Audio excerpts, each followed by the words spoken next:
네, 약속한 대로 우리 청교도 부흥운동사 5번째 강의, 동영상 강의로 시작하도록 하겠습니다. 기도하고 수업 시작하겠습니다. 참 좋으신 하나님 아버지 은혜를 감사합니다. 저희들을 사랑하여 주시고 또 비록 동영상이지만 또 우리가 함께 만나서 또 청교도 부흥운동사 함께 공부할 수 있도록 인도하여 주심을 감사를 드립니다. 청교도의 그런 역사 속에서의 모습들, 또 우리가 잘 익히고 배우고 또 청교도 정신이 어디서 왔는지 우리가 잘 생각하고 또 우리의 삶 속에서 또 우리 신앙의 선배들의 모습을 본받아야 할 점들을 또 찾아서 본받고 우리의 신앙을 또 청교도적인 전통 가운데서 바르게 실천적이고 삶의 중심에 서 있는 그런 신앙으로 만들어갈 수 있는 우리들이 될 수 있도록 인도하여 주시옵소서. 오늘도 함께하여 주시고 또 우리 원우들의 그런 삶의 모든 처소들마다 주님 동행하여 주셔서 삶의 영역 속에서 우리가 그리스도의 빛과 소금의 역할을 잘 감당할 수 있도록 인도하여 주시옵소서. 오늘도 함께하여 주심을 감사드리며 우리 주 예수님의 이름으로 기도드리옵나이다. 아멘.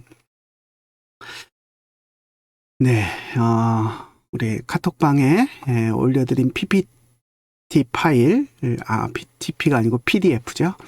PDF 파일 보시면서 하면 되겠고요. 제가 화면에 일단 띄워놨는데 화면으로 보기 글자가 최대한 제가 키워봤는데 어떠실지 모르겠어요. 아무튼 좀 화면으로 불편하신 분들은 PDF 파일 인쇄해서 보시면서 강의 들으면 좋겠습니다. 우리가 지난 시간까지 우리 헨리 8세 때 그리고 에드워드 6세 때 종교개혁자들 그리고 종교개혁자들이 잉글랜드 안에서 어떻게 잉글랜드 교회를 개혁하려고 했고 어떤 사상을 가지고 또 개혁 정신을 발휘했는가 하는 것들을 우리가 살펴보았었습니다. 이제 오늘부터 좀 자세히 볼 것은 이제 메리 여왕의 통치 아래에서 잉글랜드 교회가 또 어떤 일들이 있었는가, 또 우리 특별히 종교개혁자들의 모습들이 어떠했는가, 그리고 메리 여왕 이후에 엘리자베스 여왕 때 또 어떤 일이 있었는가. 우리가 이제 앞에서 지지난 시간이죠. 전체적인 그런 개관을 했을 때 이제 청교도라는 말이 잉글랜드에서 엘리자베스 여왕 때 이제 처음 등장했다라고 우리가 이제 같이 공부하고 배웠는데 이제 메리 여왕 치하에서 그리고 이제 엘리자베스 여왕으로 이제 넘어가면서 그런 청교도 정신이 고조가 되고 그리고 이제 정말 청교도 정신이 발현이 되면서 청교도라는 말을 듣게 된 그 상황들을 한번 살펴보도록 하겠습니다. 물론 우리가 이제 뭐 다 살펴볼 수도 없고요. 또 우리의 뭐랄까 지식적인 한계가 있기 때문에 우리가 살펴보는 것들이 완전할 수는 없겠지만 그래서 최대한 우리가 좀 살펴보면서 청교도 정신이 어떻게 싹 텄는가 하는데 초점을 맞춰서 여러분들이 같이 공부하시면 좋을 것 같습니다. 자, 에드워드 6세가 이제 갑자기 세상을 떠났습니다. 그리고 이제 어린 나이에 왕이 됐기 때문에 충분히 더 오래 왕위에 있었을 수 있었을 텐데 갑작스럽게 이제 병으로 세상을 떠났고요. 그리고 나서 그 다음에 이제 왕위 계승권자가 메리 튜터였습니다. 메리 여왕은 헨리 8세의 그 첫 번째 부인이었죠. 형수와 결혼해서 로마 교황청에 이 결혼 무효로 해달라라고 하면서 이제 저항했던 그 캐서린, 그러니까 스페인의 공주 캐서린의 딸이었습니다. 그렇기 때문에 뭐 어려서 이제 어머니가 그 미움을 받고 또 앤 볼레인이 왕비가 돼서 앤 볼레인에게서 태어난 엘리자베스가 또 어떻게 보면 사랑받는 그런 모습을 보면서 조금 삐뚤어진 뭐 질투의 화신 뭐 이런 식으로 어린 시절 그렇게 좀 성장기에 좋지 않은 충격들을 많이 받지 않았을까 하는 생각들을 해봅니다. 아무튼 그 어머니가 스페인 공주였고 철저한 로마 교를 따르는 그런 사람이었기 때문에 이제 메리 역시도 이제 로마 교황주의 그런 신앙을 가진 채로 이제 자랐고요. 그리고 이제 그 자라는 과정 속에서 이제 아버지 헨리 8세가 어머니를 버리면서 로마 교황청을 등지고 국교회를 만들고 종교개혁을 수용하는 그런 모습들을 보면서 아마도 종교개혁에 대한 반감이 매우 이렇게 끌어올랐던 것 같습니다. 그리고 어머니에 대한 복수심도 있고요. 그래서 이제 에드워드 6세 자기 동생이죠. 이복 동생이죠. 에드워드 6세는 또 앤 볼레인이 아니라 이제 앤 볼레인을 또 헨리 8세가 또 미워해서 폐위를 시키고 또 새로 얻은 왕비 세 번째 왕비의 그런 아들이죠. 그래서 아무튼 그런 에드워드 6세 시대에 종교개혁 진영이 성장하고 하는 것들을 보면서 아마도 내적인 불만들이 많았던 것 같습니다. 메리가 왕이 된 이후에 그래서 복수심에 불타서 이제 종교개혁자들을 처단하고 그리고 이제 영국 교회를 이제 다시 로마 교회로 완전히 이제 되돌아가게 하는데요. 그런데 이제 기존의 국교회라는 이름으로 영국 교회가 로마 교회로부터 이제 독립됐던 그것까지 원복시키지는 못했습니다. 그냥 국교회로 남아 있으면서 로마 교황청과 유대 관계를 가지고 철저하게 로마 교황청의 그런 말을 따라가는 그런 형태였지, 다시 모든 것을 그 주교를 임명하는 권한이나 이런 것들 다 로마 교황에게 주고 로마 교황 밑으로 영국 교회를 집어넣는 그런 일은 하지 않았고요. 국교회로 남아 있으면서 로마 교황청에 어떻게 보면 충실한 그런 하수인 그런 역할을 하면서 로마 교황청과 등지지 않고 그렇게 관계를 유지했던 그런 정책을 폈습니다. 그래서 이제 메리 여왕이 된 이후에 에드워드 시대에 감독으로 활동했던 그런 주교들, 주교 감독, 제가 이제 이 시대에 사실 용어들이 많이 혼란스럽습니다. 우리가 이제 한 가지로 딱 정해가지고 쓰기가 어려운데요. 로마 교회 아래 있었다라고 한다면 주교제죠. 주교라고 하고 대주교, 주교, 사제 뭐 이런 말들을 써야 되는데 로마 교회와 관계를 끊고 국교회로 잉글랜드 교회가 이제 독립을 했고 또 종교개혁을 수용하면서 종교개혁자들이 썼던 그런 속에서는 이제 사제, 주교 이런 말들을 또 종교개혁자들은 쓰지 않았기 때문에 이제 그런 것들, 그래서 이제 주교라는 말 대신에 감독이라는 말을 쓰기도 하고 또 이제 사제라는 말 대신에 목사라는 말을 쓸 수도 있는데, 이게 이제 완전히 용어가 우리가 이제 한 가지를 정해서 이렇게 하는 게 좋을 것 같은데 아직까지는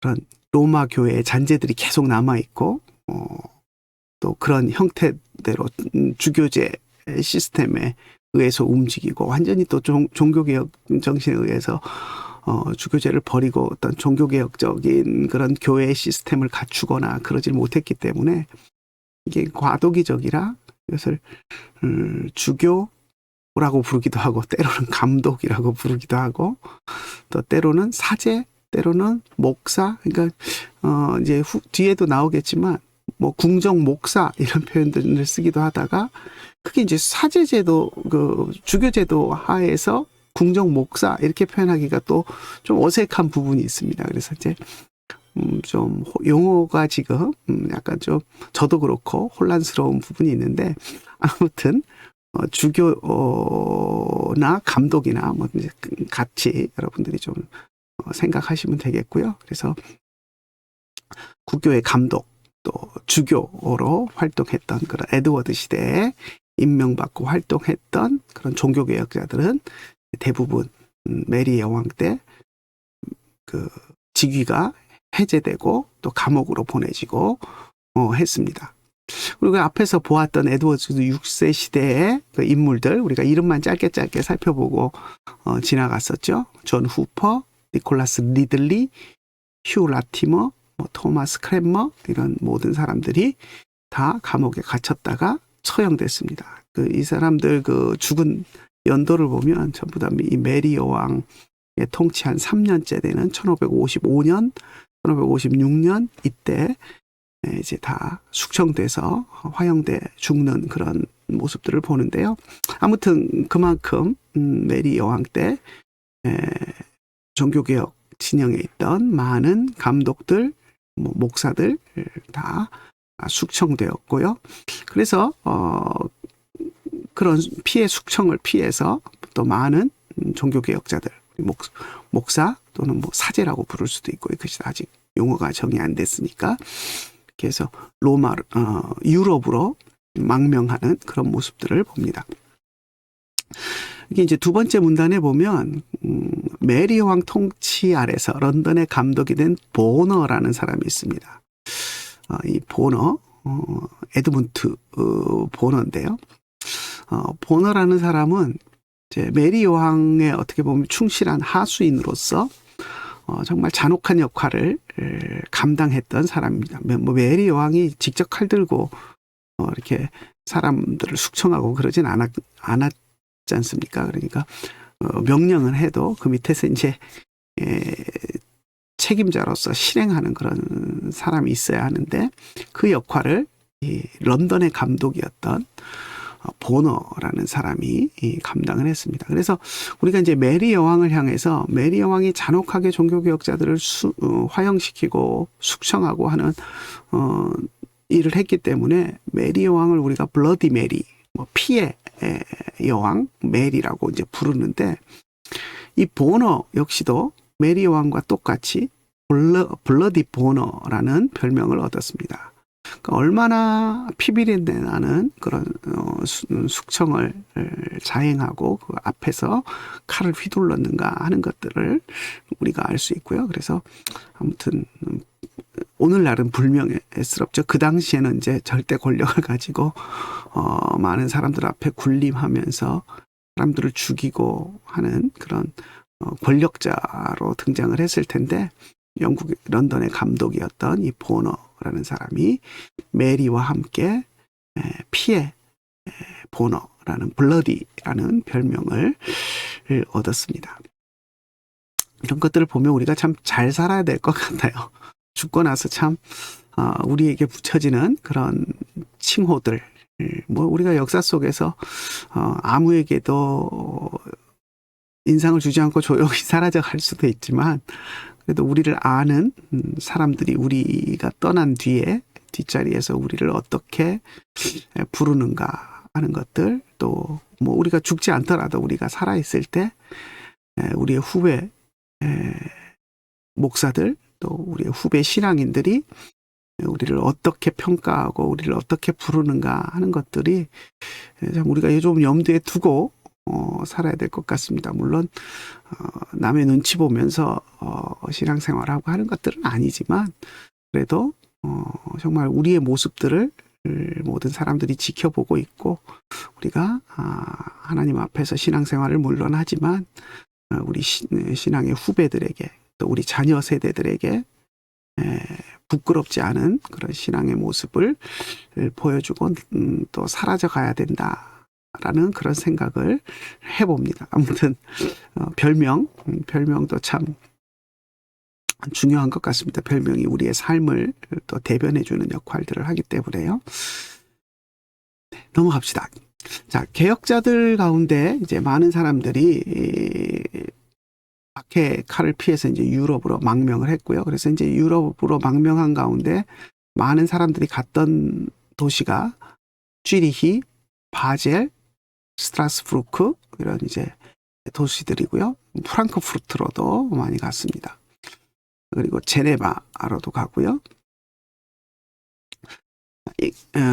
잉글랜드에서 망명한 개혁자들이 이런 도시들에 이제 많아지고 또 그들이 언어가 이제 다르니까 유럽의 언어들 뭐 쥐리히 같은 경우는 이제 독일어를 쓰는 스위스 캔톤이고요.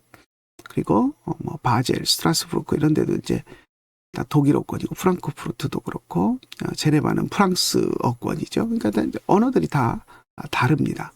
그러다 보니까 자기들이 이제 물론 그 시대에 이제 우리 종교개혁자들처럼 이제 대학을 나오고 공부를 제대로 한 사람들은 기본적인 프랑스어, 독일어를 조금씩 하기는 했지만 그럼에도 불구하고 이제 망명 와서 신앙생활을 하는데 언어가 다른 사람들과 함께 신앙생활하는 것은 사실 쉽지 않습니다. 그래서 자연스럽게 이제 유럽 각 도시마다 영어를 사용하는 회중들, 그러니까 잉글랜드에서 망명원, 그 망명자들 교회들이 생겨납니다.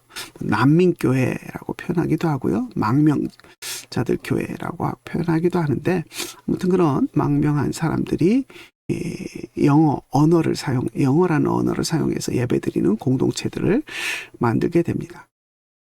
저희도 이제 유학 생활을 해봤지만 그렇습니다. 한국 사람들이 미국에 가서 일상생활은 또 영어를 쓰면서 미국 사회 안에 녹아들어서 생활을 하지만 신앙생활을 예배를 영어로 드린다 이거 쉽지 않습니다.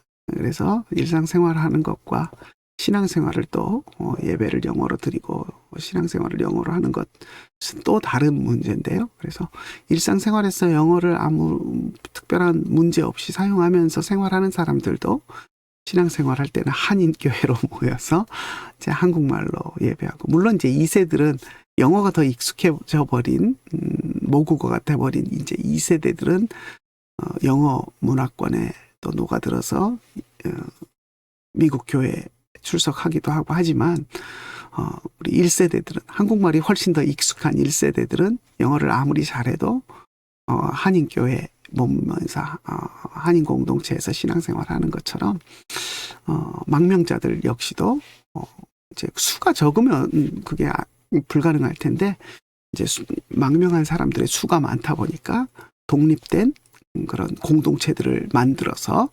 신앙생활들을 했습니다.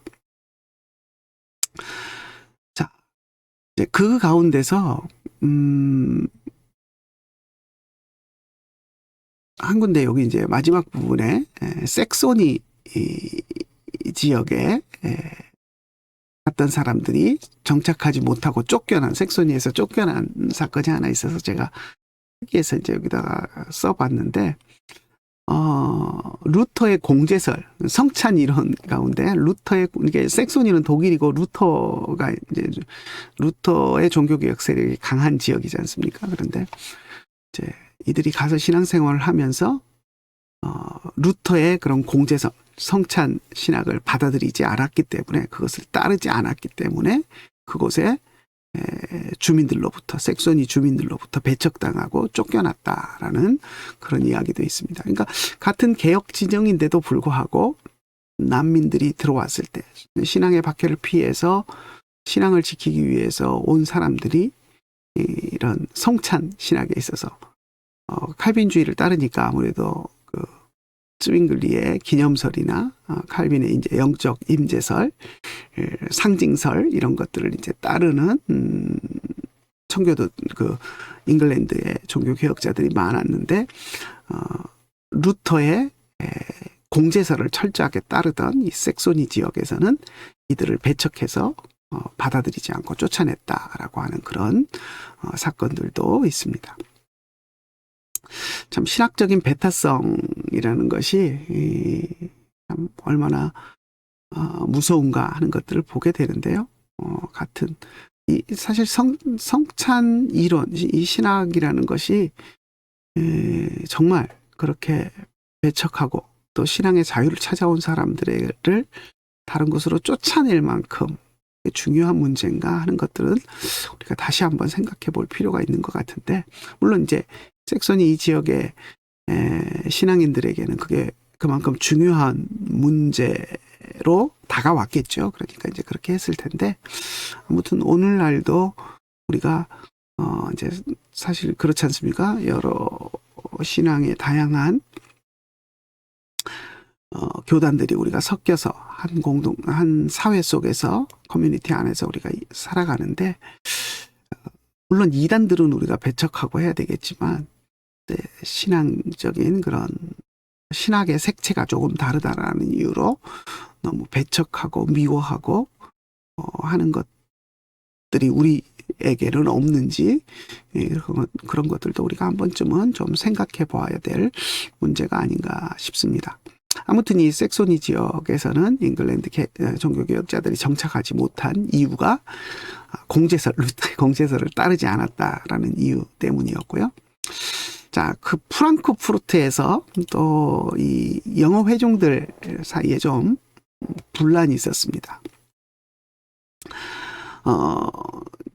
에드워드 6세 치하에서 잉글랜드에 우리가 앞에서 보았을 때 여러분들이 지금 기억나시는지 모르겠는데, 프랑스나 독일에서 망명온 회중들이 잉글랜드 안에 있었습니다.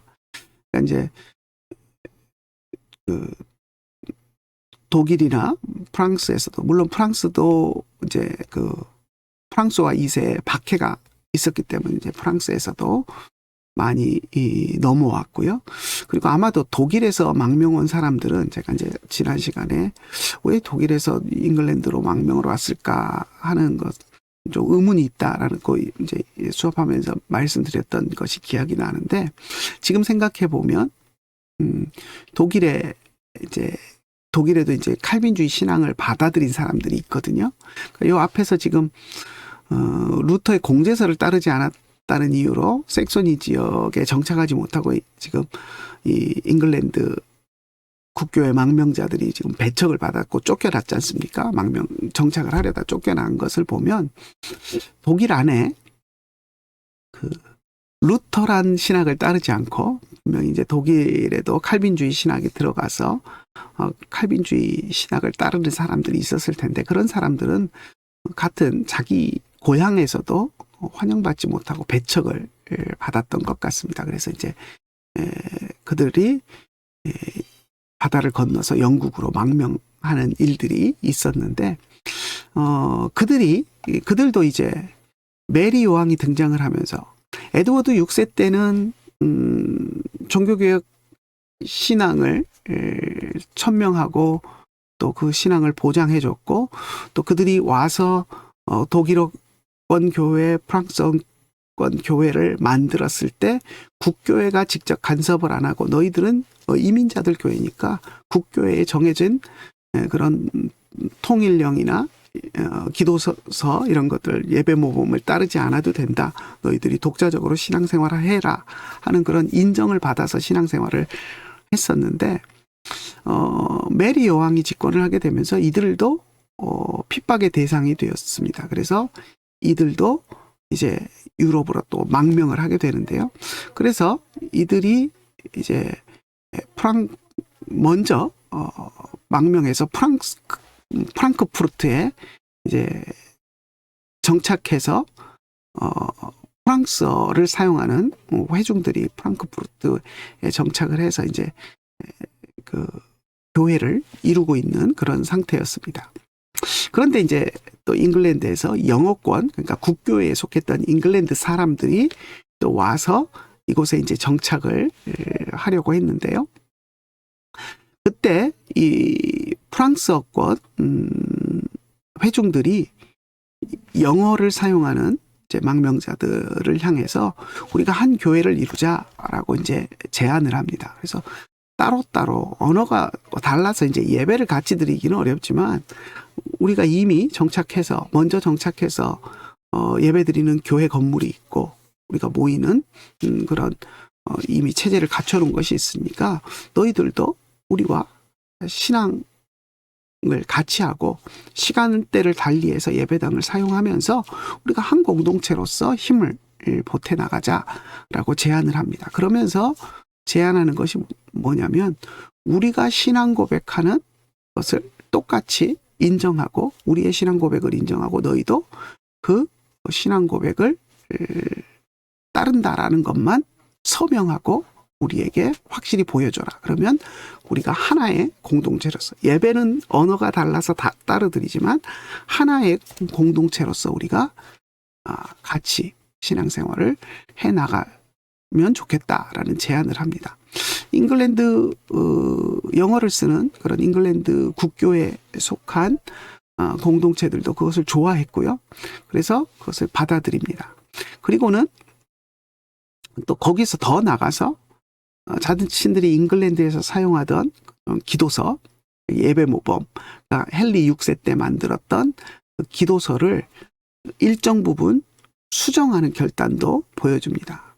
예를 들면 이제 예배 시작할 때 그 사제가 이제 먼저 선창을 하고 회중들이 그 사제가 외친 것들을 따라서 읊조리고 하는 그런 기도문. 그러니까 이제 로마 교회의 잔재가 남아 있는 거죠. 성도들이 자신들의 목소리로 기도하는 것이 아니라 사제가 선창하면 따라서 기도하고 그 로마 교회 미사를 보면 그런 부분이 있지 않습니까? 뭐 했습니다 하고 사제가 이렇게 얘기하면 뒤에서 이제 성도들이 그걸 따라하고 하는 그런 형태들이 있는데 참 어떻게 보면 우리는 어색하고 그런데 이제 이들은 이제 그렇게 예배를 하는데요. 그런 것들을 폐기하기도 했고요. 그리고 이게 이제 연도라고 한다 그래요. 저도 이제 이 책 읽으면서 이제 처음 알았는데 지난번 강의할 때 처음 알게 됐는데 연도라는 한자어를 쓴다 그럽니다. 이제 사제가 선창하면 성도들이 뒤따라서 똑같이 복창이라 그래요. 복창하면서 기도문을 낭송하는 그런 것. 그리고 사제를 따라서 성가대가 화답하는 찬송을 하는 것들. 이제 한자어로 또 응창 뭐 이런 말을 쓴다는데 요즘은 우리가 뭐 이런 말을 전혀 안 쓰니까 좀 그런데 아무튼 있는 용어니까 한 번씩 봐두십시오. 사대가 선창하면 후렴구처럼 이제 성가대가 따라서 또 찬송을 하고 하는 그런 예식들 이런 것들이 기도서 안에 로마 교회의 잔재로 남아 있었는데 이런 것들까지도 다 바꾸겠다라고 해서 그렇게 바꾸고요. 예배 때 사제가 그 백복이라 그러죠. 하얀 가운을 입는 그런 것들도 하지 않도록 했습니다. 아무튼 그런 사제복들도 입지 않는 그런 결단들을 보였고요.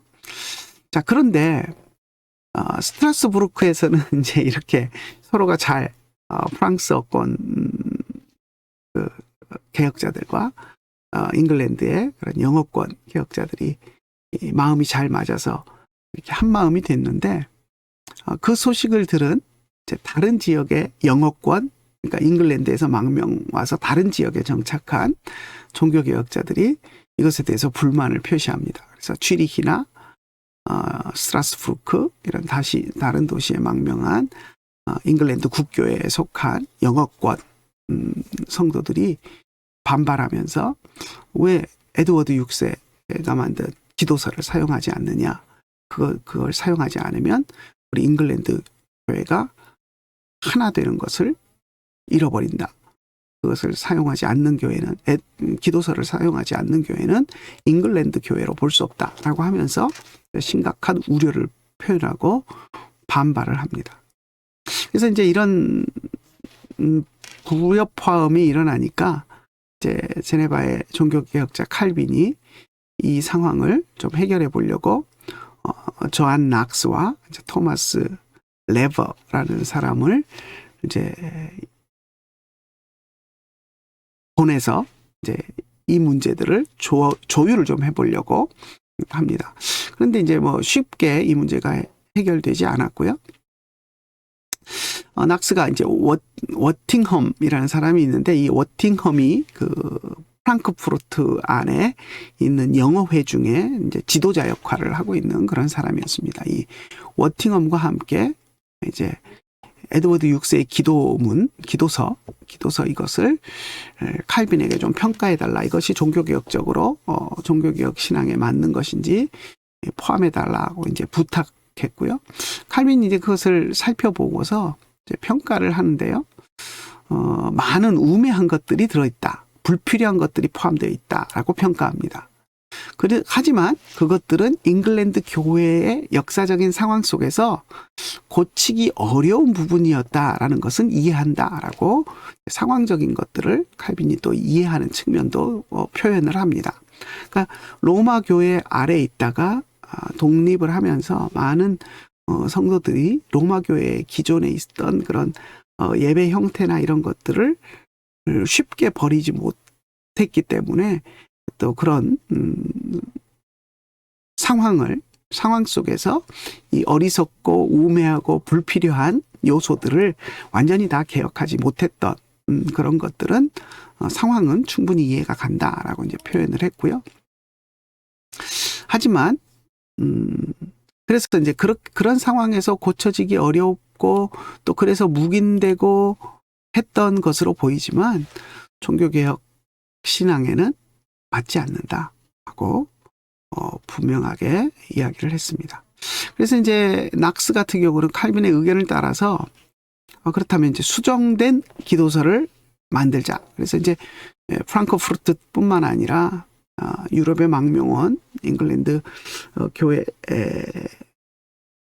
국교회 공동체들의 그런 수정된 그런 기도서를 만들어서 이제 통일된 예식서를 가지려고 그런 노력들을 했습니다.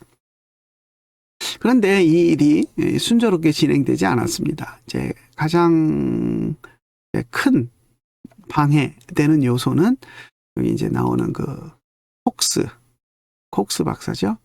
콕스 박사가 이끄는 이제 새로운 또 공동체가 프랑크푸르트로 들어왔는데, 이게 한 번에 다 들어오는 게 아니니까요. 1차, 2차 이게 계속 박해를 피해서 이제 들어오는데, 이제 또 다른 공동체가 콕스 박사의 리더십 가운데 이제 따라서 들어왔는데, 이들이 아주 강력하게 반발을 합니다. 에드워드 6세의 기도서를 따르는 것이 가장 잉글랜드 교회다운 것이다 라고 하면서 낙스가 이렇게 개정한 변형된 기도서를 사용하는 것은 잘못이다 라고 이제 거부합니다. 그리고 나서 이미 프랑크푸르트에 먼저 정착했던 영어권 이제 성도들은 영어권 교회는 이미 앞선 그 프랑스어권과 조율하면서 에드워드 6세의 기도물을 수정된 예식서를 이제 사용하면서 앞에 얘기했던 그 사제가 선창하고 따라서 후창하고 하는 그런 기도문의 형태를 다 없앴었지 않습니까? 그래서 이제 그것을 수정된 형태로 해오고 있었는데, 새로 이제 유입된 새로 온 그런 사람들 가운데 이제 그들을 이제 존중하는 차원에서 토마스 레버가 이제 주일 설교를 허락을 했는데요. 주일 설교를 맡게 된 사람이 이제 새로 온 제웰이라는 사람입니다. 제웰.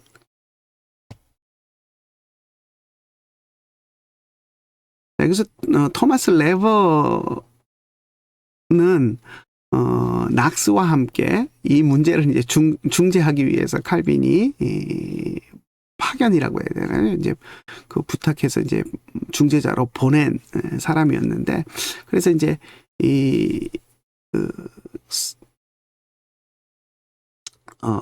예배에 대한 그런 어떤 뭐랄까 공동체를 운영하는 그런 어떻게 보면 권한을 가지고 있었습니다. 그런데 새로 들어온 제웰이라는 그런 목사에게 이제 설교를 허락을 하면서 이제 새로 들어온 공동체와 이제 유대 관계를 갖기 위해서 새로 이제 리더십을 가지고 온 목사에게 이제 설교를 부탁하는 것, 뭐 너무 상식적이고 당연한 것 아닙니까? 그래서 이제 설교를 부탁을 했는데 예배 인도를 하면서 이 제웰이라는 사람이 에드워드 6세의 그런 기도문에 따라서 이미 이 공동체는 에드워드 6세의 기도문을 수정해서 그 앞에 사용하는 그런 기도문 이런 것들을 사용하지 않고 있었는데 에드워드 6세의 기도문을 따라서 예식을 인도하면서 선창하고 따라 복창하게 하고 하는 그 연도라 그랬죠. 아까 그 연도를 읽고 하게 하는 그런 예식을 진행을 해버렸습니다. 그러니까 이제 혼란이 온 거죠. 그동안 안 해왔는데 우리 수정해서 그거 옳지 않다라고 생각하고 바꿔서 해왔는데 새로 유입된 사람들이 이제 이렇게 해버리니까 분란이 일어나게 됐습니다.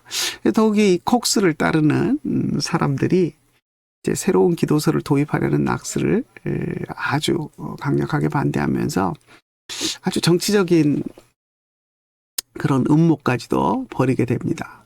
이게 참 신앙생활 하면서 이런 부분은 참 답답한 것 같아요. 여기 이제 내용을 먼저 봅시다. 낙스를 반역자로 국가에 고발합니다. 그러니까 이제 프랑크푸르트 독일 정부에다 고발을 한 거죠. 그러니까 뭐 잉글랜드에 고발한 게 아니고 독일, 지금 프랑크푸르트에 망명 와서 살고 있는데 망명자들끼리, 잉글랜드에서 온 망명자들끼리 영어 예배를 드리는 데 있어서 에드워드 6세가 만든 기도서를 따를 것이냐, 거기에 그 비종교개혁적인 것들을 수정해서 사용할 것이냐 하는 걸로 지금 충돌을 하고 있는 거 아닙니까? 그러면 교회 안에서 이 문제만을 가지고 서로 의견 조율을 하고 해결을 해야 되는데, 이렇게 이제 부딪히니까 자기들이 우위를 점하기 위해서 신앙적인 문제를 가지고 다툼을 하는데, 자기들이 우위를 점하기 위해서 세속 정권을 이용하는 야비한, 어떻게 보면 야비한 술수를 쓴 거죠. 낙스가 에드워드 6세 기도문을 수정하려고 하는 그것을 누르기 위해서 독일 정부에다가 낙스는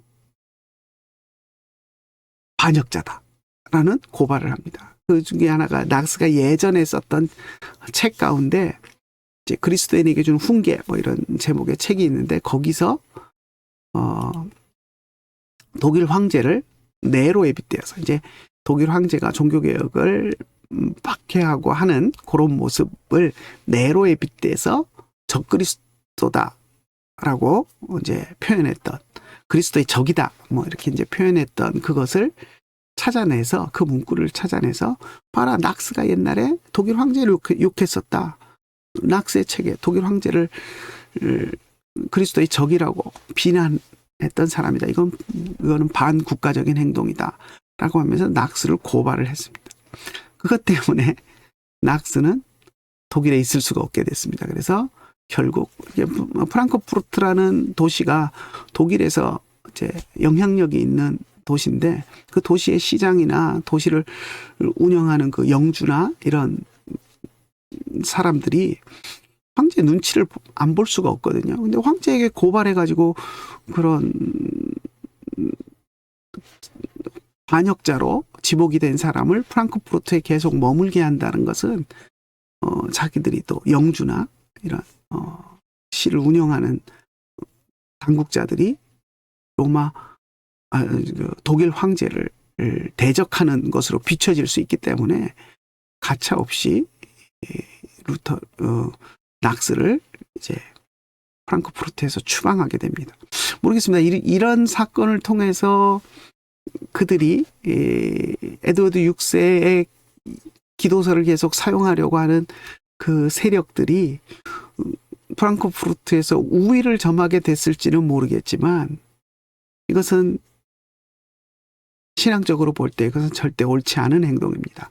신앙적인 다툼이 있는 상황에서 그것을 해결하기 위해서 상대편을 정치적으로 고소해서 쫓아내버리는 이런 행동들은 사실 좀 너무 비열한 행동이라고 저는 생각을 합니다. 그래서 오늘날도 어떻게 보면 교회 안에 다툼이 일어났을 때 교회 안에서 사실 서로 좀 치고받더라도 교회 안에서 큰 소리를 내고 악을 쓰고 싸우는 일이 있더라도 교회 안에서 해결을 해야지, 교회 안에서 그런 신앙적인 문제를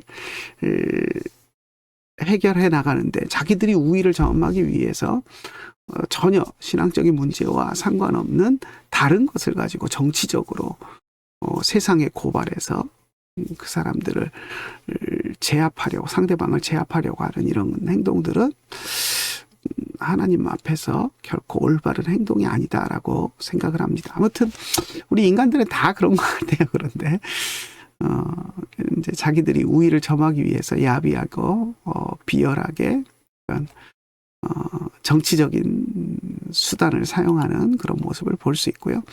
결국 낙스는 프랑크푸르트에서 쫓겨났습니다. 그래서 제네바로 이제 돌아갔고요. 그리고 제네바에 가서 제네바에서 망명해 있던 영어권 회중들이 만든 교회에서 이제 목사가 됩니다. 저도 이번에 이제 조금 자세히 보면서 알게 됐는데요. 제네바에서 저는 이제 낙스가 그냥 계속 영어권 회중들의 그런 목사로 계속 있었던 것으로 알았는데, 이 제네바에 있었던 영어권 회중들은 1년마다 목사를 새로 뽑는 그런 투표를 했다고 합니다. 그러니까 이제 아무래도 이제 종교개혁자들이 계속 망명해 오는 사람들이 많으니까 한 사람 딱 정해서 목사해서 뭐 계속 이렇게 가는 것이 아니라 또 더 훌륭한 사람, 더 유명한 또 목사가 망명해 오게 되면 이제 또 뭐랄까 선거를 통해서, 투표를 통해서 우리 그룹을 이끌어갈 사람을 새로 뽑자라고 하는 그런 시스템이 되어 있었던 것 같아요. 그래서 1년마다 새로 목사를 뽑는, 그러니까 공동체 안에서 새로 교회를 이끌어갈 목사를 1년마다 선거를 통해서 뽑는 그런 제도가 되어 있었다고 합니다. 그래서 낙스가 이제 가서 선거를 통해서 목사가 되었고요.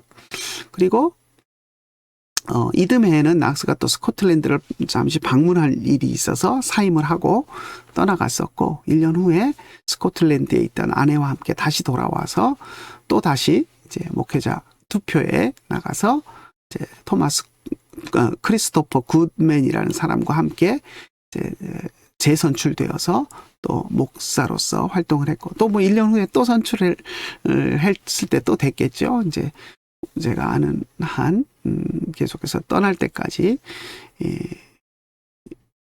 목회자로 있었던 것으로 제가 알고 있기 때문에 아마 계속해서 1년마다 선거에서 새롭게 선거를 했지만 계속 당선이 되었던 것 같습니다. 그래서 이 제네바에 있는 영어권 교회를 맡아서 이렇게 목회를 했습니다. 또 그리고 이 교회, 제네바 교회는 또 망명한 유명인들이 많이 있었죠. 그래서 우리가 알던 이제 아까 그 워팅엄, 그 프랑크푸르트에서 있었던 워팅엄이 이제 낙스와 함께 제네바로 온 것 같아요. 워팅엄이 제네바의 영어권 교회에 또 장로로서 활동했고요. 우리가 지난 시간에 살펴봤던 영어 성경 번역자였던 마일스 커버데일이 또 제네바에서 영어권 회중의 그런 장로로 활동했고, 토마스 샘슨, 버나드 길핀 뭐 이런 사람들이 또 장로로 활동을 했다고 합니다. 이들도 이제 또 역사 속에서 이제 상당한 역할들을 하는 사람들인데요. 아무튼 그런 유명한 사람들이 제네바의 영어권 교회, 영어 망명자 교회, 난민교회라고 하는 곳에서 장로로서 활동했다라고 합니다. 자, 낙스가 이제 프랑크푸르트에서 만들었던 그 기도서, 변형한 기도서를 이제 새롭게 더 해서 이 제네바의 영어 난민교회 안에서 이제 예식서로 사용합니다. 일반 기도서라는 것을 만드는데요.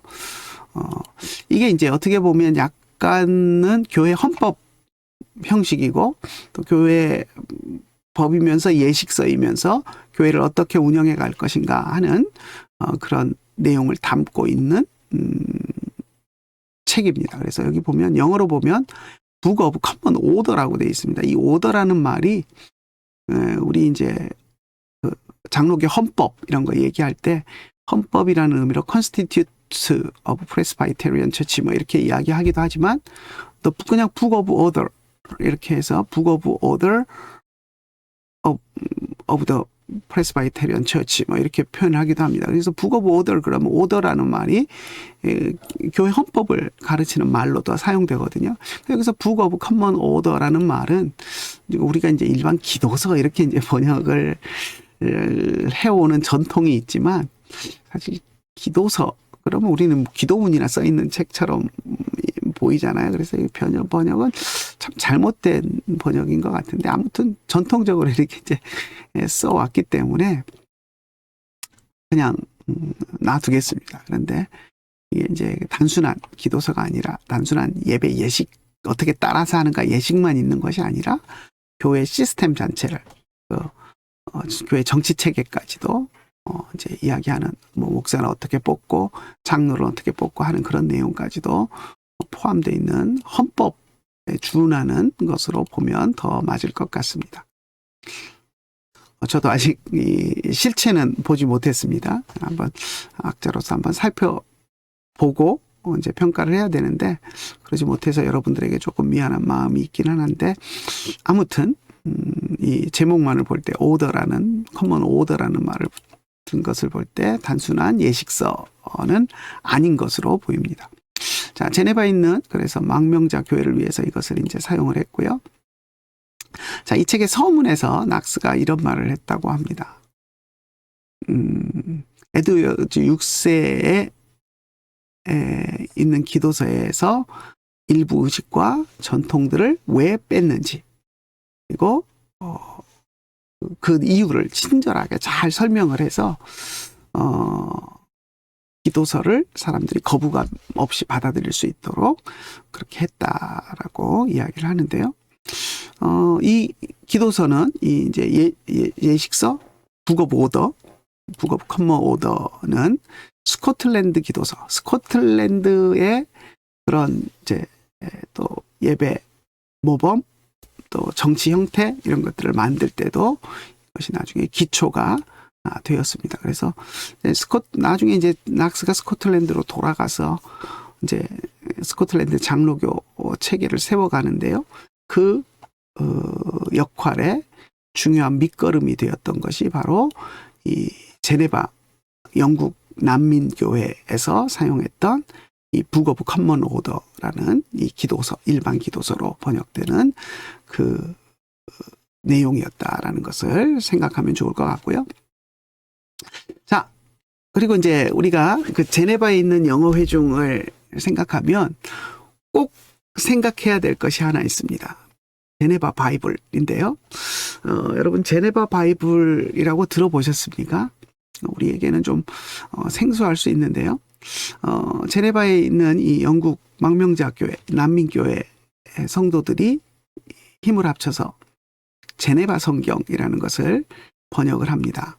물론 우리가 앞에서 이제 위클리프 성경, 틴데일 성경, 뭐 이런 영어 성경 번역 시도들이 있었던 것을 우리가 에드워드 8세 시절부터 있었던 것을 우리는 알고 있습니다. 그리고 그랬는데 이제 이 잉글랜드 국교회에서 이제 제네바로 망명한 사람들이 제네바에서 영어 성경 번역 작업을 또 시도를 합니다. 그래서 그 가운데는 이제 우리가 앞에서 봤던 마일스 커벌데일도 뭐 또 번역의 한 몫을 담당하기도 했습니다.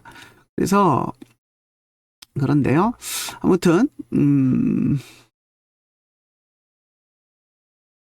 이들이 이제 제네바에서 1560년에 제네바 성경이라는 이름으로 번역을 했고요.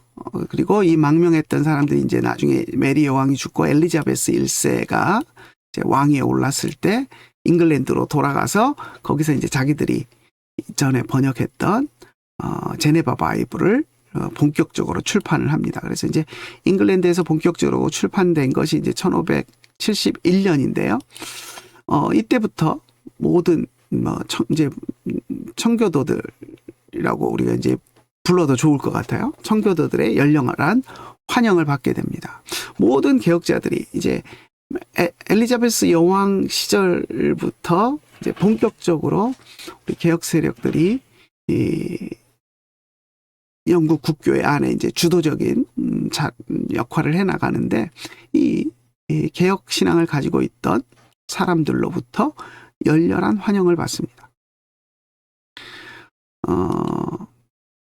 제네바 바이블 이전에 우리가 위클리프 바이블, 틴데일 성경 있었던 거 우리가 잘 알죠. 그리고 커버데일 성경도 있었고, 그리고 커버데일이 이것들을 이제 또 집대성 해가지고 이제 그레이트 바이블이라는 것을 만들었고, 커버데일이 이제 개정 작업을 했죠. 그래서 그레이트 바이블이라는 이름으로 이제 이 영국의 모든 성경들을 이제 기존에 있던 위클리프 성경부터 해서 모든 영어 성경본들을 집약해서 이제 그레이트 바이블이라는 이름으로 출판이 되었고, 그것이 이제 본격적으로 사용되었던 것을 우리가 지난 시간에 보았었습니다.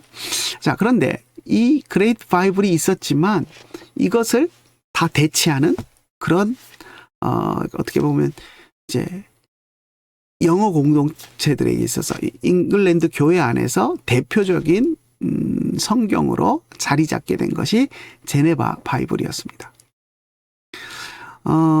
제네바 바이블이 사람들에게 이제 사랑받았던 가장 큰 이유가 본문 좌우편에 주석이 있는 주석 성경이었습니다.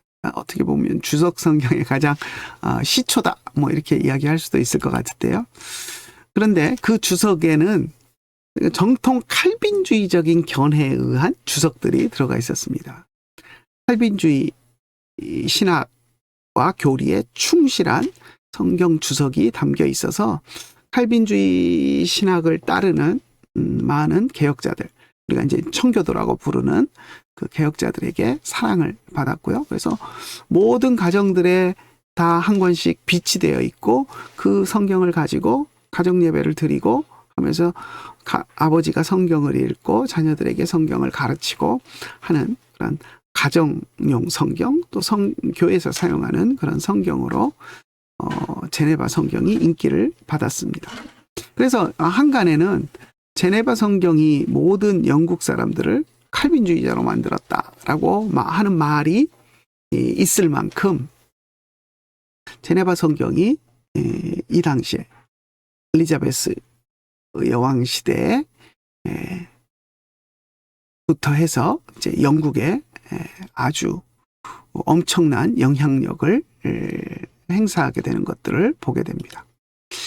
그래서 제네바 성경에 있는 주석들, 이런 것들이 청교도들이 성경을 해석하고 또 설교를 하고 할 때 가장 기준되는 그런 신학적인 가이드라인이 되었다라고 이야기를 합니다.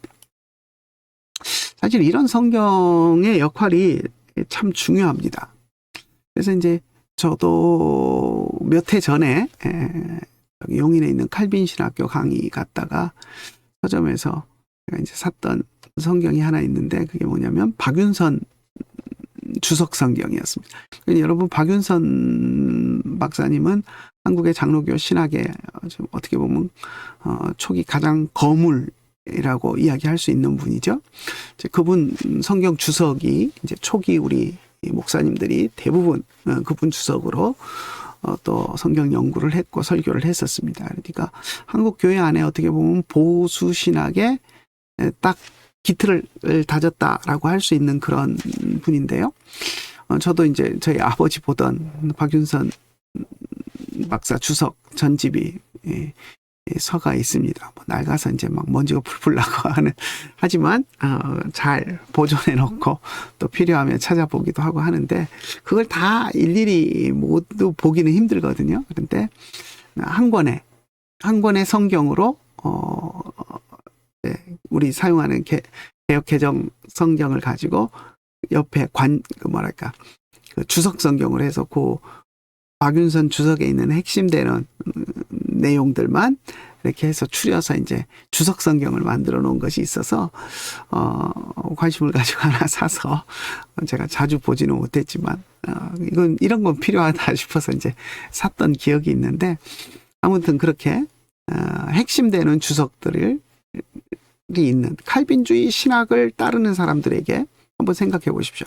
칼빈의 신학 서적을 방대한 신학 서적을 읽고 칼빈주의를 따라가기는 어렵지만 성경을 읽어가면서 성경 옆에 간단하게 각주가 달려 있는데 그것이 칼빈주의 사상에 철저하게 바로 서 있는 사람들이 성경을 번역하면서 그 옆에 칼빈주의 신학에 입각해서 각주를 달아놓았다라고 한다면 칼빈주의 신학을 따라가고 싶은 그 신학이 옳은 신학이다라고 생각하는 사람들에겐 그게 얼마나 소중한 자산이 되겠습니까? 그래서 그런 의미에서 제네바 성경이 많은 칼빈주의적 신앙을 가지고 있는 사람들에게 사랑을 받았고 또 그 해석들이 설교나 이런 성경 해석을 하는 데 있어서 이제 다른 해석을 하지 않고 바른 성경을 해석을 하는 그런 기준의 역할을 했다라는 이야기고요. 자, 그런데 이제 제네바 바이블이 오늘날은 완전히 사라져 버렸습니다. 그것이 나중에 이제 킹 제임스 성경이 등장하면서부터인데요.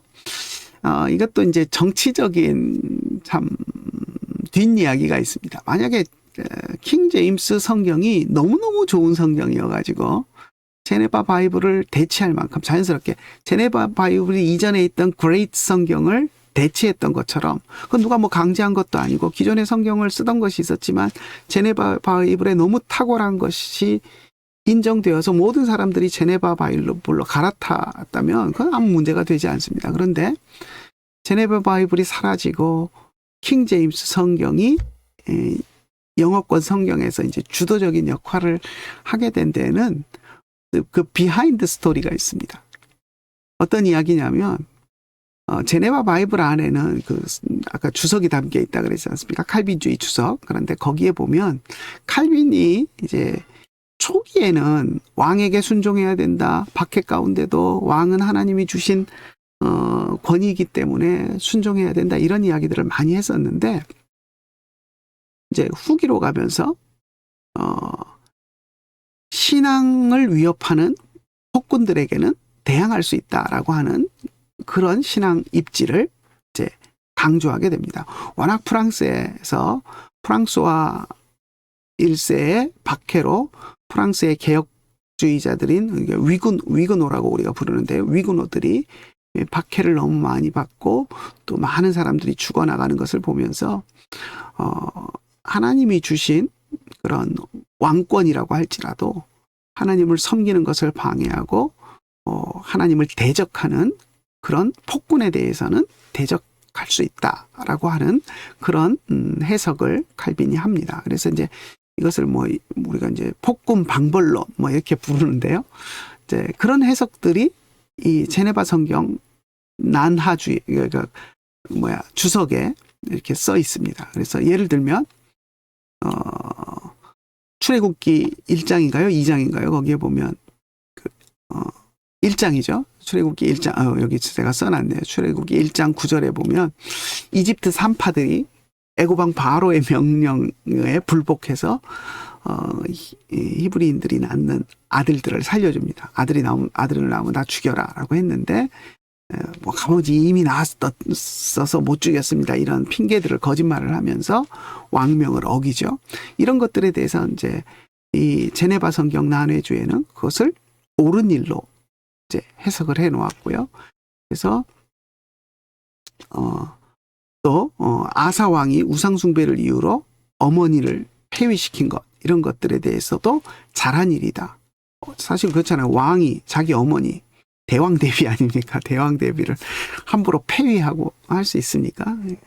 그게 참 쉬운 일이 아닌데 신앙적으로 잘못한 우상을 숭배한 어머니에 대해서 폐위시킨 그것을 잘한 일이다라고 한 것들, 이런 것들에 제임스 왕이 불편함을 느꼈습니다. 이제 스코틀랜드의 제임스가 이제 엘리자베스 여왕이 죽고 나서 이제 가장 가까운 왕위 계승권자가 되어서 이제 잉글랜드도 다스리게 되는데요. 자, 잉글랜드의 왕이 된 제임스가 이 제네바 성경에 있는 그 용어들이 불편한 겁니다. 자기는 이제 강력한 왕권을 가지고 이제 나라를 통치하고 싶었는데, 그래서 반대하는 세력들을 억압하면서라도 이제 스코틀랜드도 그렇고 다 주교 제도로 만들어 가지고 왕의 통제하에 교회를 두고 싶은 그런 욕망이 있었던 사람인데, 교회를 통제하고 신앙을 어렵게 하고 신앙생활을 제대로 못하게 박해하는 왕에게는 저항해도 된다, 이런 내용이 담겨 있으니까 얼마나 불편하겠습니까? 그래서 그러던 차에 이제 새로운 성경을 번역하겠다는 사람들이 있으니까 적극적으로 후원해 주면서 킹 제임스 성경을 번역하게 했고, 그리고는 킹 제임스 성경이 번역되자 이것을 영국 교회를 위해서 공용 성경으로 사용해라 라고 하면서 제네바 성경은 폐간을 시켜버립니다. 그러니까 강제 폐간을 시킨 거죠. 그러니까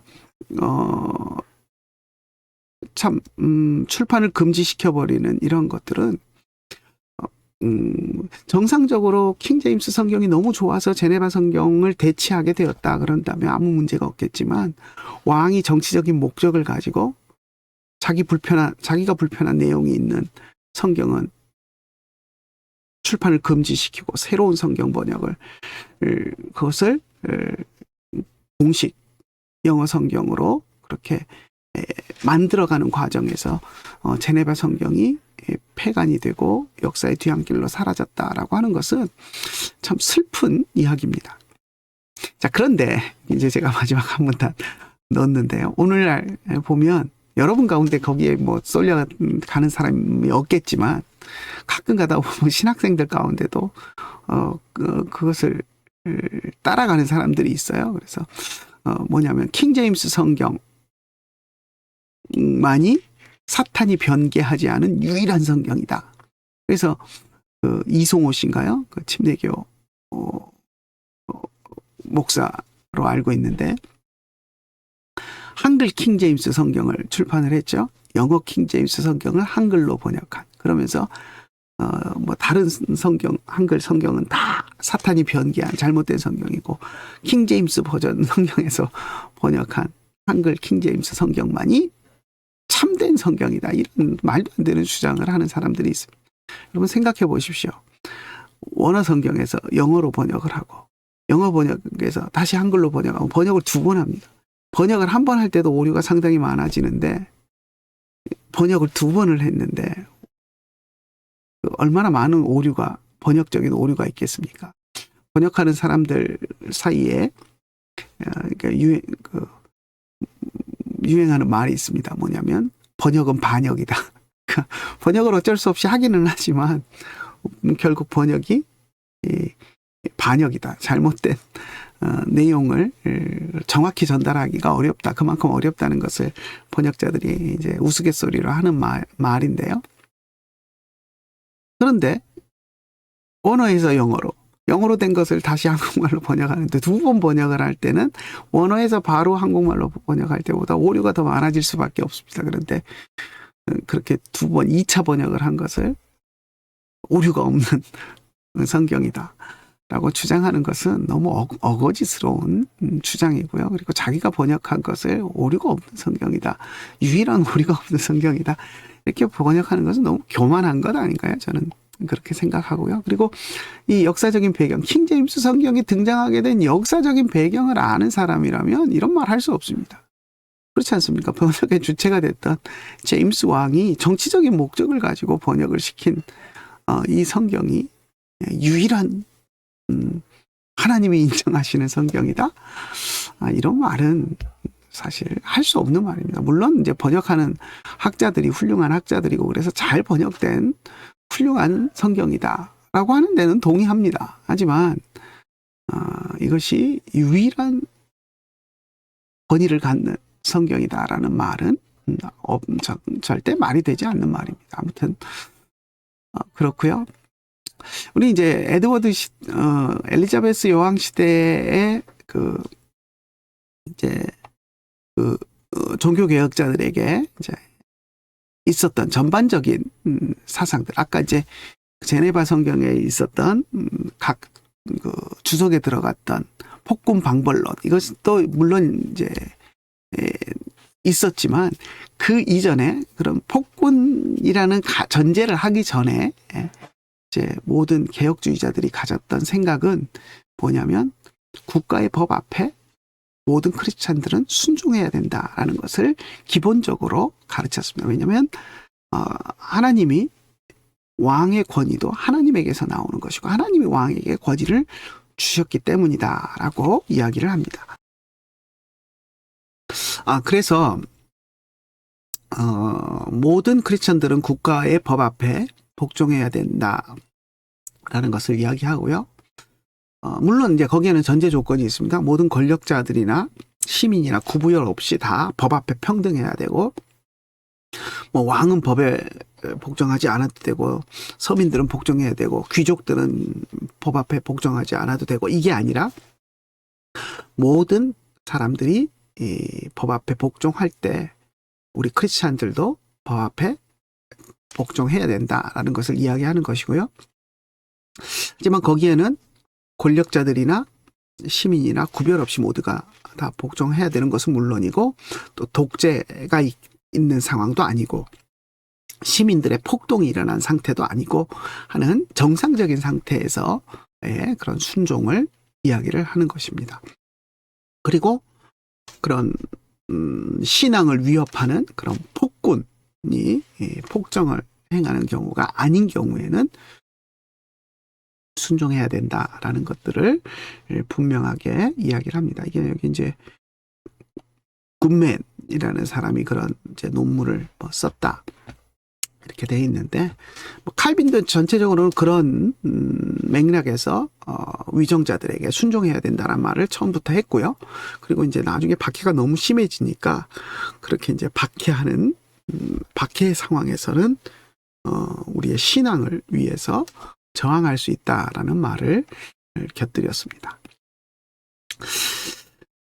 제가 여기 이제 예전에 제네바 바이블에 대해서 제가 이제 성경을 조금씩 번역하면서 봤던 몇 가지 제네바 성경의 독특성, 그것을 써놨던 것이 있어서 한 페이지 넣어봤는데요. 제가 이제 설교를 하게 되는 설교 본문들은 다 원어로 이제 보려고 노력을 합니다.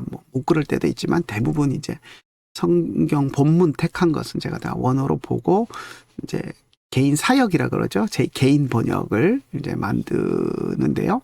그러면서 이제 원어에서 바로 이제 번역하기가 어려운 경우에는 이제 여러 성경들을 좀 참조를 합니다. 그리고 이제 내가 번역한 것이 개역 개정 성경하고 차이가 내용적으로 차이가 나면 이러지 하면서 이제 여러 가지 이제 성경 역보를 참조를 하게 되는데, 그때 이제 발견했던 킹제임스 버전도 보고 영어 제네바 바이블도 보고 이제 여러 제가 버전들을 보면서 확인을 하는데, 그때 이제 봤던 제네바 바이블의 독특한 번역의 우수성이라고 해야 되나요? 제가 이제 느꼈던 것들을 몇 가지를 여기다 적어놨습니다. 예를 들면 민수기 14장 1절에 우리 개역 개정 성경에는 그들 중에 섞여 사는 다른 인종들이 탐욕을 품었다. 이것만 나왔거든요. 근데 원어에는 탐욕을 품었다라는 이 말, 히트아누 타아나라는 말이 있고요. 그 뒤에 보면 바야슈부라는 말이 있습니다. 이게 돌아갔다라는 말인데요. 그러니까 탐욕을 품었을 뿐만 아니라 애굽으로 돌아갔다라는 말이 있습니다. 그런데 개역 개정에서는 그 단어가 빠졌습니다. 번역이 빠졌습니다. 탐욕을 품었다만 있고 돌아갔다라는 말을 빠졌습니다. 다른 영어 성경들도 보니까 대부분 뺐더라고요. 그냥 그런데 제네바 바이블에서만 페로 루스팅 뒤에 turned away를 붙여서 돌아갔다 이 말 야슈브를 번역을 해놓았더라고요. 그래서 깜짝 놀랐습니다. 그래서 제네바 성경이 이런 면에서 뭐 어떤 한 구절만 가지고 뭐가 더 우수하다라고 이야기할 수는 없겠지만 그런 면에서 또 꼼꼼함이 있구나 하는 것을 느꼈고요.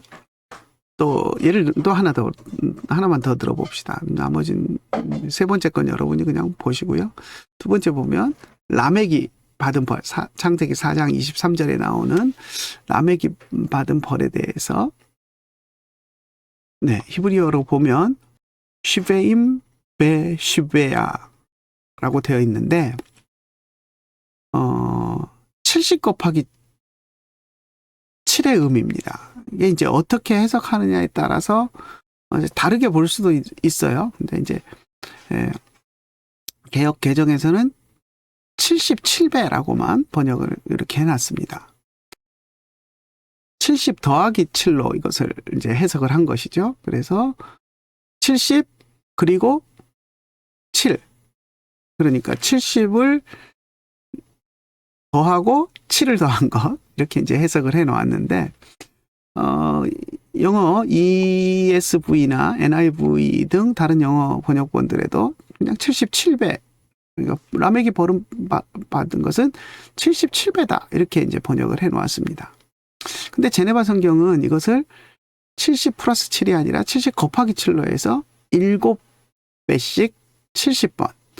그러니까 70이 7번 있는 것을 이야기를 하죠. 70이 7번 있는 것으로 그렇게 해석을 해놨습니다. 70폴드, 7폴드니까 7배죠. 70 타임스 70이 7배가 있는 거. 77에 49군 거죠. 이것이 이제 70인역을 보면 여기 70인역도 헬라어 70인역에 보면 7번을 70번으로 해놓았습니다. 이게 이제 예수님의 말씀과 연관이 돼서 더 의미가 있는데요. 마태복음 18장 22절에서 베드로에게 예수님이 용서를 말씀하실 때 이 70인역 성경에 창세기 4장 23절을 70인역 성경에서 이야기했던 라멕의 벌에 해당하는 그 단어와 똑같이 예수님이 씁니다. 우리가 예수님이 베드로에게 용서를 몇 번 해주시라고 말했다고 우리가 압니까? 77번 용서하라고 했다고 번역합니까? 아니잖아요. 70번씩 7번으로 분명히 알고 있죠. 그 헬라어 표현이 그거거든요. 분명히 예수님이 말씀하셨던 것 마태복음에 나오는 표현은 70번씩 70번입니다. 그런데 구약 성경을 헬라어로 번역해 놓은 70인역에 보면 라멕이 받은 벌을 이야기할 때 똑같은 표현을 쓰고 있습니다. 70번씩 70번. 그러니까 라멕의 벌이 77배가 아니고 70번씩 70번이라는 거죠. 이게 예수님 시대에 사용했던 70인역 성경. 예수님이 70인역 성경을 많이 인용하셨잖아요. 예수님이 인용하셨던 그 70인역 성경. 물론 예수님이 직접 70인역 성경을 인용을 했는지는 모릅니다. 예수님은 히브리어 성경을 바로 얘기했는데 제자들이 복음서를 기록하면서 예수님의 말씀을 헬라어로 옮겨 적으면서 그것을 70인역 성경을 갖다 썼는지는 모릅니다. 아무튼 하지만 복음서에 예수님의 말씀이 기록되어 있는데 예수님이 성경을 인용하셨을 때 사용하셨던 그것을 인용구로 70인역 성경을 갖다가 사도들이 써놨는데 그 70인역 성경에서 사용했던 이 라멕이 받은 벌, 이것이 예수님이 말씀하셨던 70번씩 7번 용서해라 하는 것과 똑같은 표현이거든요. 그러니까 그걸 우리가 전제로 해서 본다면 이 창세기에 나오는 이 표현도 77배가 아니고 70번씩 70번씩 7배가 맞겠죠. 그래서 제네바 성경만이 그렇게 번역해 놓았다라는 것을 보면서 뭐 하여튼 깜짝 놀랐고 했습니다. 그래서 뭐 이렇게 이제 제네바 성경에 대한 것들을 제가 이제 이야기하는 것은 뭐 제네바 성경만 옳고 다른 성경들 다 틀렸다 하는 이야기가 아닙니다. 그렇게 되면 킹제임스 성경주의자들하고 똑같아지는 거죠. 그러니까 그게 아니라 이제 이런 번역에 특수성이 있고 다양성이 있고 또 다른 성경 번역들이 놓치는 부분을 제네바 성경이 놓치지 않고 잘 짚어놓은 측면들이 많이 있다는 겁니다. 물론 제네바 성경이 놓치는 것을 다른 성경 번역본이 안 놓치고 잡고 있는 것도 있겠죠. 왜냐하면 어차피 다 번역 성경들이니까. 그런데 그만큼 제네바 성경이 훌륭한 측면이 많이 있고 또 엘리자베스 여왕 시대의 청교도들에게 가장 사랑받았던 성경이라는 것은 그만큼 뛰어난 특수성이 있다라는 것을 우리가 기억을 해야 됩니다. 그래서 아무튼 제네바 성경이 나와서 낙스가 목회했던 제네바에 있던 영어 그 난민교회 성도들에 의해서 제네바 바이블이라는 영어 성경 번역본이 나왔고 청교도들에게 매우 사랑받는 성경이었다라는 것을 여러분들이 기억해 주시면 좋겠습니다. 제네바 바이블 그러니까 어떤 사람들은 칼빈이 번역한 영어 성경인 줄 알고 있는 분들이 있는데 그거 아닙니다. 제네바에서 영어권 성도들 낙스를 중심으로 해서 그렇다고 낙스가 혼자 번역한 것도 아니고 제네바에 있었던 낙스가 목회했던 영어권 이민자 교회에서 번역되어 청교도들에게 사랑받았던 성경이다라고 기억하시면 좋겠습니다. 여기까지 하고 조금 쉬었다가 이어가겠습니다.